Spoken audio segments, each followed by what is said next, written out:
عشان اطمن عليها.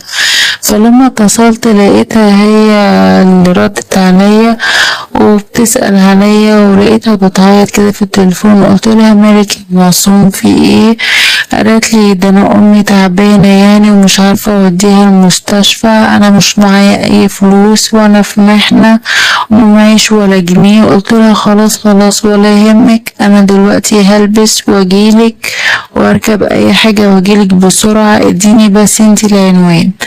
بعتت لي العنوان وركبت ورحت لها على طول، ورحت ليها هي وامها ونزلنا امها وركبناها عربية الاسعاف.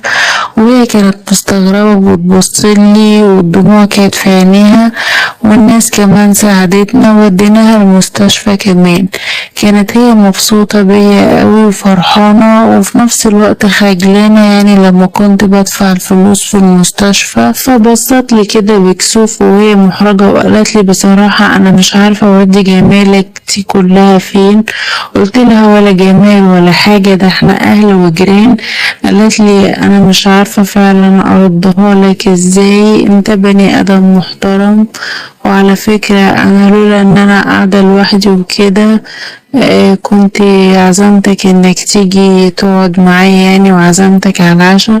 قلت لها يا ستي ولا يهمك، وسبتها وطلعت فوق، وهي طبعا طلعت قدامي على السلالم بعد طبعا محايلة من انها يعني تعزمني على العشاء عندها وكده. انا كنت في الاول رافض موضوع ان انا اروح اتعشى عندها، بس هي اللي صممت على موضوع العشاء ده. المهم هي كانت طالعة على السلالم وهي رايحة تفتح الشقة، وانا بقى في اللحظة دي الشيطان شاطر بقى ولعب في دماغي وخلاني جريت وراها على السلم، وقبل ما تفتح الباب وتحط المفتاح وهوب مسكت ايديها فتحت الباب وزقتها لجوه.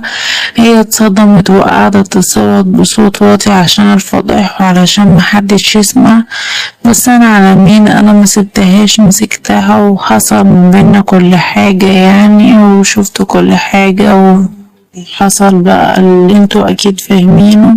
الدموع في عينها والضعف كان باين عليها، بس انا عشت معاها احلى لحظات واحلى ساعات كنت انا بتمناها. لما فوقنا انا وهي قامت هي لقيتها حاطت ايدها كده على وشها وبتعيط وبتلطم وبتقولي حرام عليك يا احمد، انت عملت فيا كده ليه؟ وليه خلتني غلطت معاك؟ ده انا من ساعة ما شفتك وانا حاسة ان هيكون في ما بيننا حاجة مش طبيعية، حاجة غلط. اطلع برا. ولقيتها طردتني